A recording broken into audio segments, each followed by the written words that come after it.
Chapter 92 The Suicide. Meanwhile, Monte Cristo had also returned to town with Emmanuel and Maximilian. Their return was cheerful. Emmanuel did not conceal his joy at having seen peace succeed to war, and acknowledged aloud his philanthropic tastes. Morel, in a corner of the carriage, allowed his brother-in-law's gaiety to expend itself in words, whilst he felt equal inward joy, which, however, betrayed itself only by his look. At the Barriere du Trône they met Bertuccio, who was awaiting there, motionless as a sentinel at his post. Monte Cristo put his head out of the window, exchanged a few words with him in a low tone, and the steward disappeared. Monsieur le Comte, said Emmanuel, when they were at the end of the Place Royal, put me down at my door, that my wife may not have a single moment of needless anxiety on my account or yours.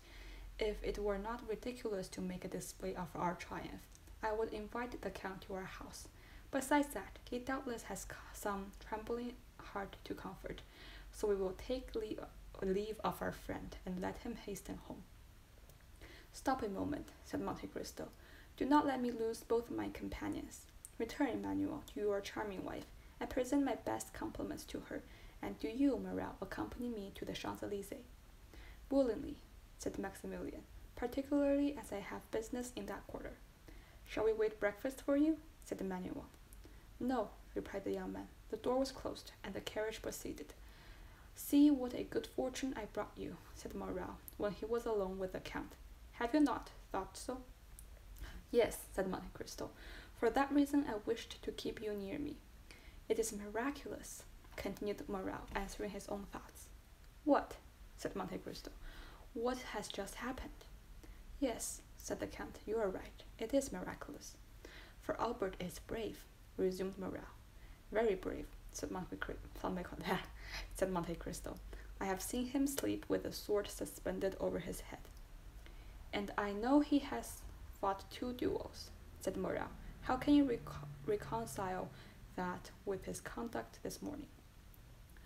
All owing to your influence, replied Monte Cristo, smiling. Is it well for Albert he is not in the army?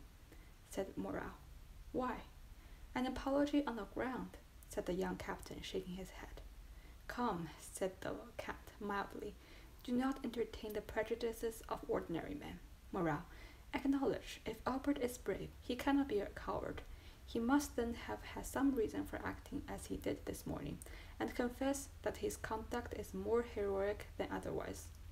Doubtless, said Morel, but I shall say, like the Spaniard, he has not been so brave today as he was yesterday.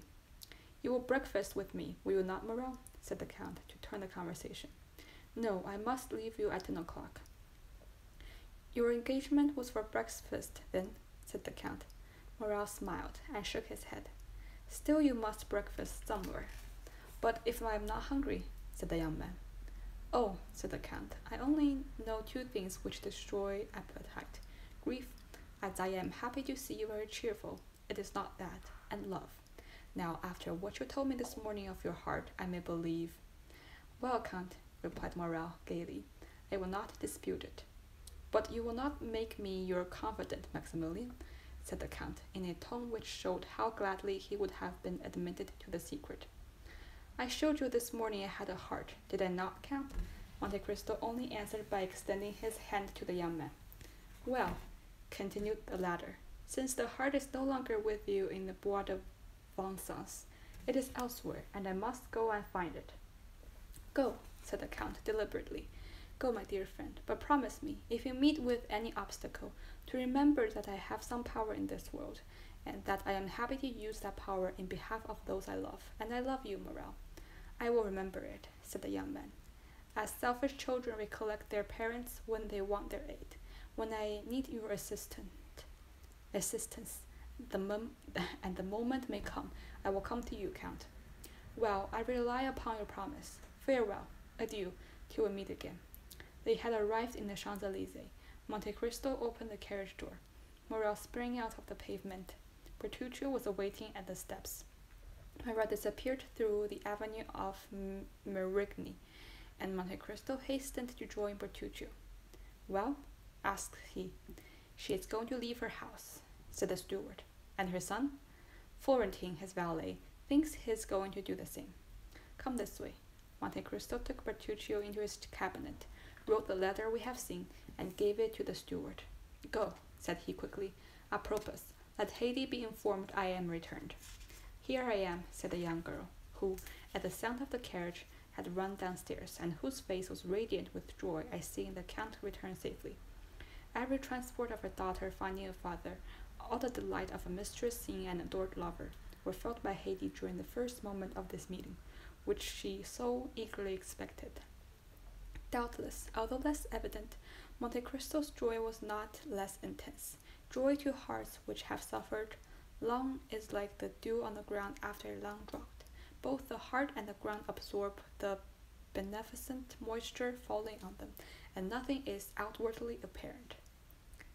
Monte Cristo was beginning to think that what he had not for a long time dared to believe, that there were two Mercedes in the world, and he might yet be happy.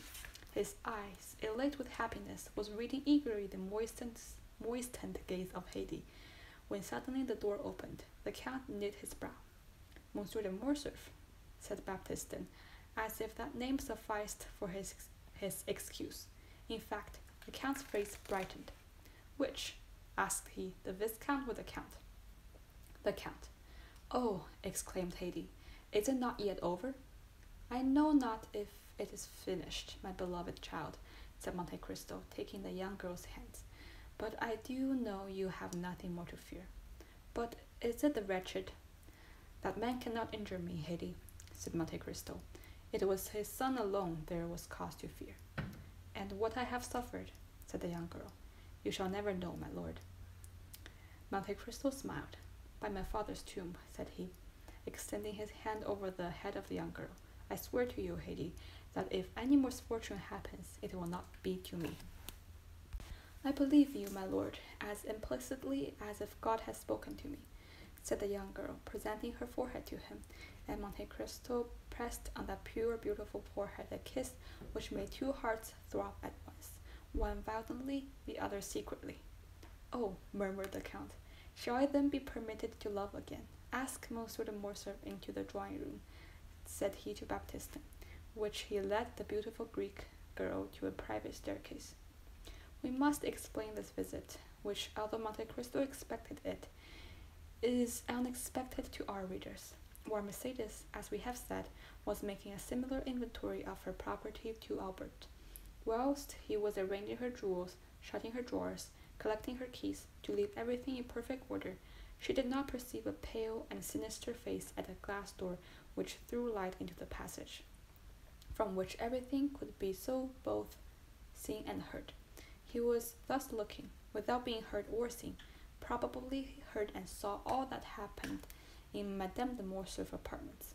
From that glass door the pale-faced man went to the Count's bedroom, and raised, with a contracted hand, the curtain of a window overlooking the courtyard. He remained there 10 minutes, motionless and dumb, listening to the beating of his own heart. For him those 10 minutes were very long.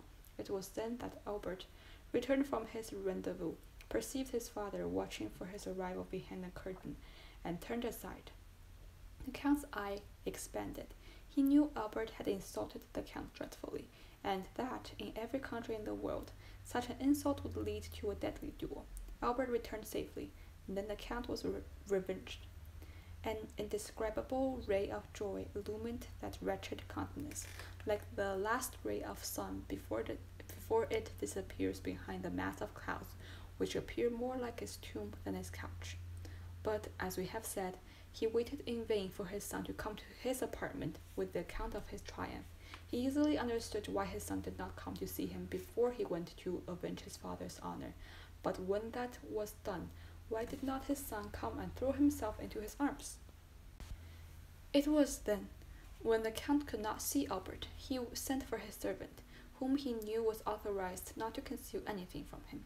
10 minutes afterward, the General Morcerf was seen on the steps in the black coat with a military collar, black pantaloons, and black gloves.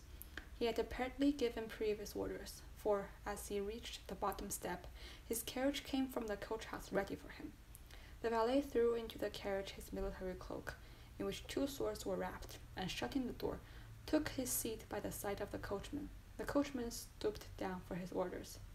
To the Champs-Elysees, said the general, the Count of Monte Cristos, quickly. The horses bounded beneath the whip, and in 5 minutes they stopped before the Count's door. Morcerf opened the door himself, and as the carriage rolled away, he passed up the walk, rang, and entered the door with his servant. A moment afterward, Baptistin announced the Count of Morcerf to Monte Cristo, and the latter, leading Haydée aside, ordered the Count de Morcerf to be asked into the drawing-room. The general was pacing the room the 3rd time, when, in turning, he perceived Monte Cristo at the door. It is Monsieur de Morcerf, said Monte Cristo quietly. I thought I had heard wrong. Yes, it is, said the Count, whom a frightful contraction of lips prevented from articulating freely. May I know the cause which procures me the pleasure of seeing Monsieur de Morcerf so early? Had you not a meeting with my son this morning? Asked the general. I had, replied the Count, and I know my son had good reasons to wish to fight with you, and to endeavor to kill you. Yes, sir, he had a very good ones, but you see, in spite of them, he has not killed me, and did not even fight. Yet he considered you the cause of his father's dishonor, the cause of fearful ruin which has befallen on my house. Truly, sir, said Monte Cristo with his dreadful calmness, a secondary cause, but not a principal. Doubtless you made, then, some apology or explanation. I explained nothing, and it is he who apologized to me. But to what do you attribute this conduct? To the conviction, probably, that there was one more guilty than me. And who was that? His father. That may be, said the Count, turning pale, but you know, the guilty do not like to find themselves convicted. I know it, and I expected this result. You expected my son would be a coward? Cried the Count. Monsieur Albert de Morcerf is no coward, said Monte Cristo. A man who holds a sword in his hand and sees a mortal enemy within reaches of that sword and does not fight is a coward. Why is he not here, that I may tell him so? Sir, replied Monte Cristo coldly, I did not expect you come here to relate to me your little family affairs. Go and tell Monsieur Albert that, and he may know what to answer you. Oh, no, no, said the general, smiling faintly. I did not come for that purpose. You are right. I came to tell you that I also took upon you as my enemy. I came to tell you I hate you instinctively, and it seems as if I had always known you and always hated you. And in short, since the young people of the present day will not fight, it remains for us to do it. Do you think so, sir? Do you think so, sir? Certainly. And when I told you I had foreseen the results, it is the honor of your visit I alluded to. So much the better. Are you prepared? Yes, sir. You know that we shall fight till one of us is dead, said the general, whose teeth were clenched with rage. Until one of us dies, repeated Monte Cristo, moving his head slightly up and down. Let us start, then. We need no witnesses. Truly, said Monte Cristo, it is unnecessary. We know each other so well. On the contrary, said the Count, we know so little of each other. Indeed, said Monte Cristo, with the same indomitable coolness. Let's see. Are you not the soldier Fernand who deserted on the eve of the Battle of Waterloo? Are you not the Lieutenant Fernand who served as guide and spy to the French army in Spain? Are you not the Captain Fernand who betrayed, sold, and murdered his benefactor Ali? And have not all these Fernands, united, made the Lieutenant General de Morcerf peer of France? Oh, cried the general, as if branded with hot iron, wretch, to reproach me with my shame, when about, perhaps, to kill me. No, I did not say I was a stranger to you. I know well, demon, that you have penetrated into the darkness of the past, that you have read, by the light of what flambeau, I know not, every page of my life. But perhaps I may be more honorable in my shame than you under your pompous coverings. No, no, I am aware you know me, but I know you not, adventurer, sewn up in gold and jewelry. You have called yourself, at Paris, the Count of Monte Cristo, in Italy, Sinbad the Sailor, in Malta, I forget what. But it is your real name which I want to know, in the midst of your 100 names, that I may pronounce it when we meet to fight. at the moment when I plunge my sword through your heart. The Count of Monte Cristo turned dreadfully pale. His eyes seemed to burn with a devouring fire. If he bounded toward a dressing room near his bedroom, in less than a moment, tearing off his cravat, his coat and waistcoat, he put on a sailor's jacket and hat, from beneath which rolled his long black hair. He returned thus, formidable and implacable, advancing with his arms crossed on his breast toward the general, who could not understand why he had disappeared, but who, on seeing him again, and feeling his teeth chatter and his legs sink under him, drew back, and only stopped when he found a table to support his clenched hand. Ferdinand, cried he, if my 100th name, I need to tell you only one, to overwhelm you, but you guess it now, do you not? Or rather, you remember it? For notwithstanding all my sorrows and my tortures, I show you today a face which the happiness of revenge makes young again. A face you must often have seen in your dreams since you married with Mercedes, my betrothed. The general, with his head thrown back, hands extended, gaze fixed, looked silently at the dreadful apparition. Then, seeking the wall to support him, he glided along close to it until he reached the door, through which he went out backward, uttering this single mournful, lamentable, distressing cry, Edmond Dantès. Then, with sighs which were unlike any human sound, he dragged himself to the door, reeled across the courtyard, and falling into the arms of his valet, he said in a voice scarcely intelligible, Home, home. The fresh air, and the shame he felt at having exposed himself before his servants, partially recalled his senses, but the ride was short, and as he drew near his house, all his wretchedness revived. He stopped at a short distance from the house and alighted. The door of the hotel was wide open. A hackney coach was standing in the middle of the yard, a strange sight before so noble a mansion. The Count looked at it with terror, but without daring to ask, he rushed toward his apartment. Two persons were coming down the stairs. He had only time to creep into a cabinet to avoid them. It was Mercedes leaning on her son's arm and leaving the hotel. They passed close by the unhappy being, who, concealed behind the damask door, almost felt Mercedes' dress brush past him. His son's warm breath pronouncing these words, Courage, my mother.